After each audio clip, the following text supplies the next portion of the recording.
Man in the future manipulates his past self. Everything starts when a CIA agent gets to learn that you can manipulate time. Tenet's another masterpiece of Christopher Nolan, released in 2020. The protagonist leads an undercover CIA rescue during a fake terrorist siege at the Kyiv Opera House on a day called the 14th. A curiously acting agent with a curious gun and a red trinket saves him from CORD. CORD, or the Rapid Operational Response Unit, is a special-purpose unit of the Ukrainian National Police. The protagonist, yes, he doesn't have a name in the movie, just the protagonist, manages to get the artifact, but his crew gets sabotaged, kidnapped, and tortured. So he takes a suicide pill, but wakes up to discover it was a fake.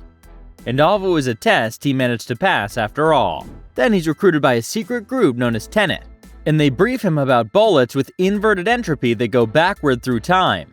This is where it gets interesting. When you fire the gun, the bullet should leave the gun to your target, but the inverted bullets come from the target to your gun, and that's how they go backward in time. So the protagonist tracks these inverted materials down to an Indian billionaire and a weapons dealer in Mumbai. For this, he gets out from a British intelligence agent named Neil. He finds out that Priya Singh, the billionaire's wife, is the one who knows what's going on. Priya informs the protagonist that the time-reversing technology is controlled by a Russian arms dealer named Andrei Sator, who's in contact with the future.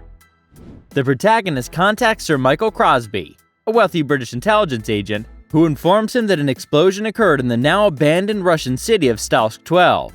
He teaches the protagonist that to reach Sator, he must contact his practically estranged wife, Kat. Kat's an art appraiser who verified a forged Goya picture bought by Sator from her friend Arepo, and is now being used to blackmail her. At a restaurant, the protagonist meets Kat and they talk. She also describes trying to love him again to see if he would let her go free. But Sator gave her the option of staying or leaving and never seeing her kid again. She claims she saw a woman jump off their yacht while on vacation in Vietnam. Sator's men soon arrive at the restaurant. The protagonist fights his way out and escapes, but one of them flees with Kat just as the protagonist finishes the remaining henchmen. To seek Kat's assistance, they attempt to steal the Goya from Sator's Freeport facility in Oslo Airport, but are stopped by two masked men who emerge from either side of a temporal stile in the Pentagon. Both antagonists flee before the protagonist and Neil discover who they are. But yeah, Neil does see one and stays quiet about it. Priya explains in Mumbai that it was a turnstile, a device that inverts entropy. The two men were the same person, traveling in opposite directions through time. She also reveals that Sator sabotaged his Kyiv CIA team, but CORD obtained the artifact, plutonium-241, and is transporting it through Tallinn. The protagonist and Neil arrange a highway heist and successfully take plutonium from an armored vehicle, but they're thwarted by an inverted car. After that, they're attacked by an inverted Sator who's holding Kat captive.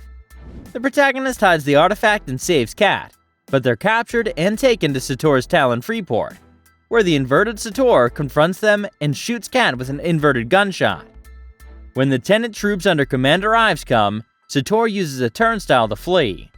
The protagonist suspects them and confronts Neil with questions about who these guys are. Neil informs him that they're Priya's men, led by Ives. They all invert to heal Kat's wound. The inverted protagonist returns to the ambush to collect the artifact, but is stopped by Sator, who snatches it. The car follows them until they notice an inverted Sator in it, holding a forward Kat at gunpoint. In between them, a smashed Saab on the road flips back and drives rearward. Sator motions for the protagonist to hand over the plutonium, but the protagonist only hands him an empty orange case before throwing the plutonium into the Saab. The protagonist deduces Sator and his gang's plan. They're doing a temporal pincer movement, in which they go both forward and backward in time by entering a temporal stile, after the operation and then moving the opposite direction through time. Despite being told not to, the protagonist chases Sator back to the temporal stile, where he discovers that he is the driver of the Saab. He places a radio device on the road in an empty orange shell and waits for it to be returned to a car. He pursues it, and it turns out that Sator witnessed the plutonium flying from the Saab back into the hands of the front protagonist. From the device, he learns that Sator has assembled the algorithms that are being transported to the hypocenter. During the chase, the Saab crashes with the protagonist upside down. Sator burns the car, which turns to ice, and steals the algorithm component off screen. Ives' crew saves the protagonist. To uninvert, the protagonist must go back in time to the Oslo Freeport and fight his earlier self to enter its turnstile, accompanied by Neil and Kat. In Oslo, Priya informs him that Sator now possesses all 9 components of the algorithm, a mechanism required by future enemies to invert the entropy of the Earth and destroy its past. She wanted Sator to obtain the artifact to unveil the remaining 8 parts in preparation for his death drop. Based on his earlier chat with Crosby, the protagonist learns it's a nuclear hypocenter exploded on the 14th near Sator's hometown of Stausk 12. However, Sator is found to be dying of incurable pancreatic cancer and has gone omnicidal, claiming that if he must die, he'd rather spread death to all of humanity. Sator isn't seeking plutonium, but rather some future algorithm or the 9 pieces of fake plutonium that can force the world's entropy time direction to reverse. The algorithm will be built in the future by a future scientist as a technique to turn back time, because their future Earth has been wrecked by current-day people's mistakes. Sator intends to execute the algorithm as a doomsday device, reversing entropy for the entire planet and destroying everything on it. The protagonists, Neil and Kat, journey back in time with Sator in a cargo ship container to Oslo. The trio invades the Freeport Art Storage facility once more, entering the temporal stile that allows Kat to travel back in time and have her gunshot wound treated. The protagonist soon realizes that he was, in reality, the mysterious antagonist during their initial operation at the Freeport, and he must fight his past self to proceed. The protagonist meets with Priya to ask her to warn his former self of Sator's threat. She, on the other hand, swears she will not modify what's about to happen. The protagonist is looking for assurance that Kat will be safe. This is because she has seen much too much of what they're attempting to conceal, a loose end. Priya gives him her word for it. She also informs him that Tenet will be established in the future. She claims that Ives has assembled a team for the task. They fly back in time, where the protagonist and Neil attempt to rescue the Doomsday device from Sator's soldiers from the future in Stausk 12, while Kat is with her husband on his yacht, attempting to prevent him from killing himself before the Doomsday device is secured. They operate in a temporal pincer maneuver, with the red team moving ahead and the blue team moving backward to cover the red team's extraction. Neil is on the blue squad, while the protagonist and Ives are on the red team. This is a diversionary attack to allow the protagonist and Ives to steal the algorithm before it's detonated. Volkov, one of Sator's men, traps them in the hypocenter, and Sator telephones from Vietnam to explain that the adversaries are fleeing the repercussions of climate change. As Sator hangs up, an inverted soldier wearing a red trinket sacrifices himself, allowing them to flee with the algorithm. The clock is ticking.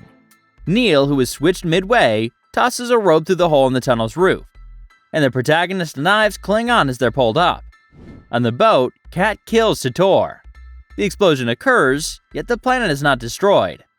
Kat recognizes herself as the woman she saw on the boat and jumps into the ocean. Ives divides the algorithm into 3 parts and distributes them to himself, the protagonist, and Neil. Ives stresses the importance of keeping it a secret. Neil hands his piece to the protagonist as he prepares to return. The protagonist then realizes Neil has a red thread on his back, inferring that Neil was the masked man who both saved him during the Opera Siege and the blue team member killed by Volkov inside the tunnel. He understands that both events happened. As he now understands his friend's fate, the protagonist feels sad. Neil reveals that the future protagonist hired him into this operation in the past, and that he's thus known him for years, but that he must now return to the recent reality in which an inverted Neil dies. Neil says the protagonist that he'll see him later and returns to the operation with the blue team. Later, as Priya is going to kill Kat with her knowledge, the protagonist kills Priya first, realizing he created Tenet. After the events of the film, the protagonist saves Kat, explaining that it's his first job to tie up loose ends, and that he's been the leader of Tenet operations for 2 years in the past. That's the end of the story. But yes, I know you have a lot of doubts. It's okay, as after the release of the movie, many Nolan fans were left with more questions than answers. Many commentators believe that the secrecy was motivated by the film's complexity rather than mystery. Even the Tenet cast has struggled to answer the question, what is Tenet about? The confusion, though, should not detract from the film's wonderfully enjoyable parts. Tenet demands your attention with reverse hand-to-hand fighting sequences, massive gun clashes, and mind-bending car chase sequences. The stunts, effects, and ambition of the picture cannot be attributed to anyone other than Christopher Nolan. Anyhow, I think you deserve some explanations for the story. Tenet, contrary to popular belief, is about time manipulation rather than time travel. Rather than going forward decades as in Back to the Future, the characters can rewind and fast forward through time. This is clearly explained when the scientist enables loose bullets to fly off a table and into her hands. The bullets are traveling backward in time, but the people remain still. Inversion occurs when a person or object goes through a temporal turnstile. Tenet's villain, Andrei Sator, designed the turnstiles. They appear several times throughout Tenet, but the first time is during the Freeport sequence, when the protagonist is wrestling with a masked trooper. Later in the film, the turnstiles are color-coded on either side to indicate which side is which. Red indicates forward transit through time, while blue indicates backward movement. Whatever passes through a temporal turnstile is automatically inverted. Once on the other side, time is reversed, but only for the thing or person that passed through. Time continues forward for everyone else. When someone is inverted, they can walk backward for an unlimited amount of time, allowing them to engage with an earlier version of themselves. However, inverted time continues to run at the same rate, so if you want to go to an event that happened a week ago, you'll have to wait a week. It seems that the unknown designer of inversion technology permitted it to be weaponized into the algorithm known as plutonium-241. This is capable of flipping the entire course of time rather than simply individual things. Regrettably, the inversion developer committed suicide, but not before breaking the algorithm into 9 tangible pieces and hiding them throughout time. If the algorithm were piled together to rebuild the ultimate formula, all events on Earth would begin to flow backward. The Earth's inversion is thought to produce a catastrophic disaster that would annihilate everything that ever existed. As Sator is trying to collect the pieces and destroy the world, the protagonist must recover the algorithm's final piece to stop it. So let me explain what happened at the Opera House. The protagonist and his colleagues dress up as the real Ukrainian SWAT team and slip in alongside them. The Ukrainian squad enters and begins to wipe out the terrorists, while the protagonist hurries off to the box seats to rescue an asset, because the entire siege is a cover for assassinating him. To validate one another, they exchange a code word. We live in a twilight world, and there are no friends at dusk. Following a sequence of events in which the protagonist attempts to obtain a portion of the algorithm, the protagonist goes in to defuse bombs. While gathering them, the protagonist is stopped by another SWAT team member who orders him to plant a bomb. As the SWAT member is shot by a masked third party, the protagonist notices a hole in the wood paneling begin to heal. The protagonist sees a red string on his unknown savior's back as he turns to flee. We'll discover